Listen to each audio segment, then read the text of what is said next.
out to my friends from Goodfellas TV, from Alexis Too Sexy Salazar. Man, we kind of touched on this on the live Tuesday night. I got so much stuff going in my front seat right now, dude. Trying to charge my crushers up, but my workout.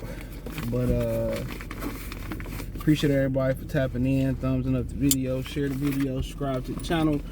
Next subscribe button is the bell icon button. Hit all notifications, increase your chance.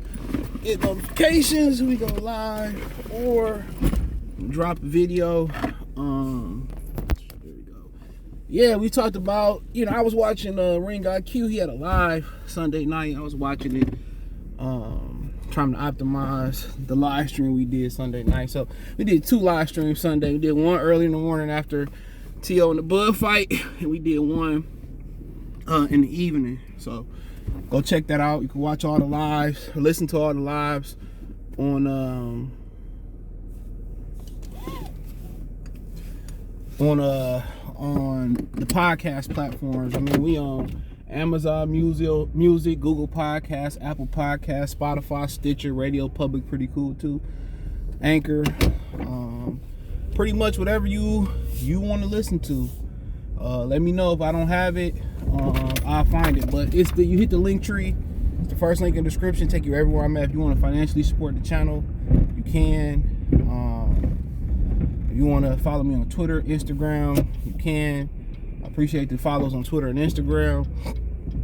I might start creating content on Instagram as well too. So I got a few things that's in the work next year. But yeah, when I'm looking at Vergil and Jaron, I was listening to Ring IQ, and he made a great point.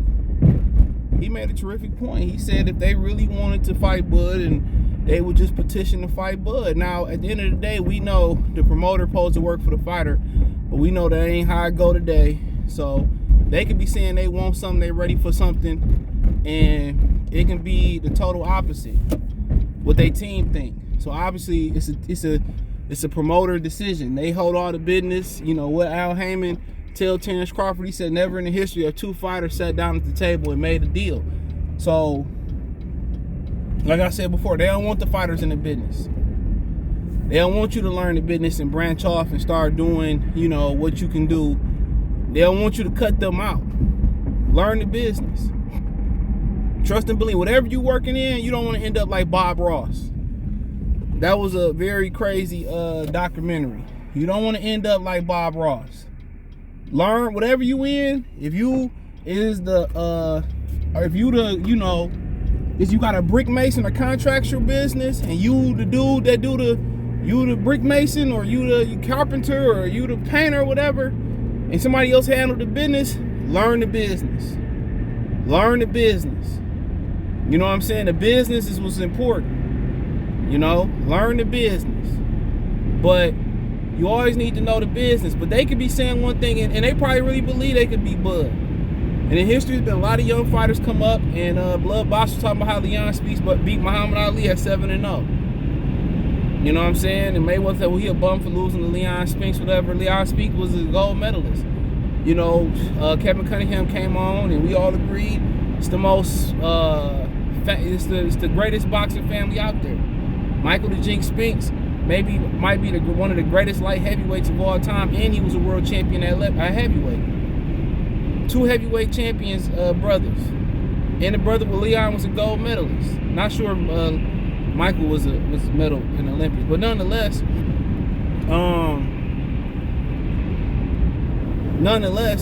they be saying one thing, but if they really, really felt froggy and they want to delete, ain't nothing but space and opportunity for the WBO. Now, maybe they feel like Josh Taylor gonna jump in there and try to fight Bud and become the Super WBO champion. He still got Jack Catterall problems. Shout out to Jack Catterall. I got an interview with him on the channel. Very nice guy.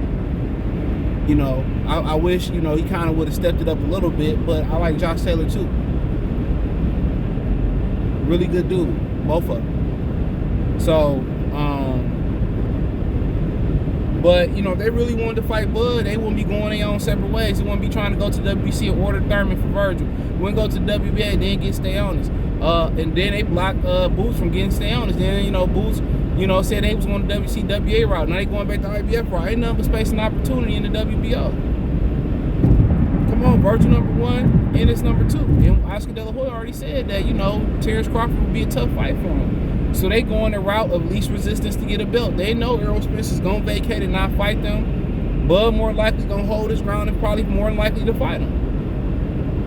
And at this stage of their career, they know, they don't see no slippage. Now, at 35 years old, guys can get old overnight. And there's been, like I said, there's been a nice amount of guys like Leon Spinks who young in boxing, in terms of professional experience, that come through and beat the old dog. It happens. Not saying Vergil didn't knock out everybody he didn't fought. I think that's one of the most underrated streaks going on in boxing. Whoever he didn't touch, then went to sleep. He didn't got the knockout. Jaron Ennis, 30 fights. So how much more repetition do we need? So right now and there, I'm advocates. Yeah, they ready for titles.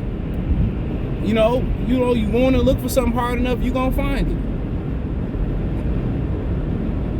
But PG say, looking through your girl phone, man, you are not a player. You look for something, you gonna find it. Trust and believe. You look hard enough, you gonna find it. And somebody gonna oblige one of these dudes in the ring. And I think Crawford just might. He just might. Errol Spence, more than likely, they got a plan for Earl. But the WBO ain't nothing but space and opportunity. And maybe some money with BLK Prime. They happy with the numbers Terence Crawford did. It might be a little bit of money in there for you. But they want vacant belts. Bonzi said they don't care if they get the belt by, they win in the ring, they get the belt by vacation. He said, they just want the belt. That's important to their family. He said, I know we going to see Spence and them down the line. We go to 54. They go to 54. We go to 54. They go to 60. I feel them. His brothers weren't able to accomplish that. His father didn't get an opportunity to accomplish that. So that's big for them. He the youngest. Now remember, Zab Judah, the youngest out of his brothers. So, at the end of the day, I understand that. I ain't knocking nothing. And they doing what they supposed to do as young fighters. Yeah, I fight them, All them young dudes, man. Your mindset ain't supposed to be like Ryan Garcia. Your mindset supposed to be like them, Vergil and Jaron. I think if they was presented an offer to fight Bud and it was up to them, and Earl, whoever else, they will fight him in New York second. They will fight him, in my opinion. But you got to understand, Golden Boy got a lot invested into Vergil Ortiz and Ryan Garcia. Cameron Duncan is all invested into Jaron Ennis. That's his golden goose. We don't know too many other fighters he got. He was known for being the manager of a lot of top-ranked fighters. That's his golden goose. Oscar De La Hoya, he got, the Floyd Schofield kid and Kid Austin in the fold. But right now, it's Ryan and Vergil. And they perhaps about to lose Ryan Garcia because he about to get slumped. He about to go to sleep versus Tank Davis. He about to go rock the bar, baby, too. And Vergil Ortiz lose, nigga, man, it's a wrap. What they got to offer? Shit. So, come on. You gonna lose the Bud. Shit. And Bud ain't the type of nigga who's gonna play with you. What's that song from Old Girl Philly? Don't play with it, play. I forgot how that shit go, man. I was listening to it. I was sitting there listening to why you listen to that on YouTube. But yeah. I see Teslas everywhere around this joke. But yeah, come on. It ain't like Bud gonna sit there and pity pat roll like Floyd did. But one thing about Floyd, he took a lot of young niggas' confidence. It was just as detrimental as a knockout. You know what I'm saying? When you get in there, you can't hit somebody, and they can hit you when they want to. That ain't no good feeling. You at the mercy of another nigga will. Don't no man want to be in that position. So that's women might, but don't no man want to be in nobody's mercy. Trust and believe. For sure. I want to control my own destiny. But the thing about Crawford, he hurt you. He'll knock your ass out. He'll knock you out. 10 straight knockouts. So you put your puppy in, in there with Terence Crawford, he'll never be the same. And if he ain't had power, I think a lot of them would run to put him in the ring. They would love to put him in the ring. They would love to put him in the ring, but that power changed everything. Then he could set it up and all types of stuff. He's a very complete fighter. Had he showed real age and looked terrible versus Avanesha, nigga, it'd be a Terence Crawford contract on his test.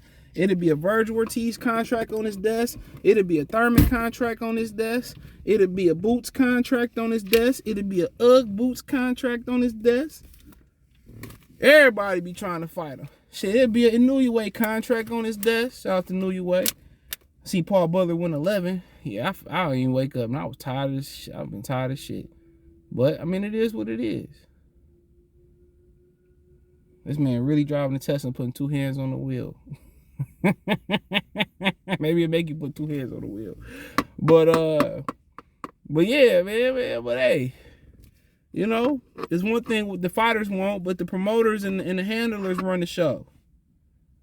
The daddies run the show too now. Shit, daddies calling the shots. I'm a boss. I call the shots.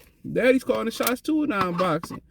I know one fighter, man, daddy getting 60% of his purse, 50 or 60% of his purse. Well, I killer got the contract probably still. I said, damn, we could swap it out. I said, damn, 50 or 60? And it ain't Sean and Kenny Porter. He's an active fighter. Crazy. But thumbs up the video, share the video, subscribe to the channel, check out the Welterweight Boxing Talk playlist. You can find me on Twitter, Twitch, Instagram, Spotify, Anchor, Cash App, Venmo, PayPal, Amazon Music, Google Podcasts, Apple Podcasts, a host of others. All the links inside the link tree. Link tree is just a link that link multiple links together. So a couple clicks away from supporting me on Twitter, Instagram, and everywhere else, man. So I do appreciate y'all. Thumbs up the video, share the video, subscribe to the channel. The link tree is the first link in the description. Peace.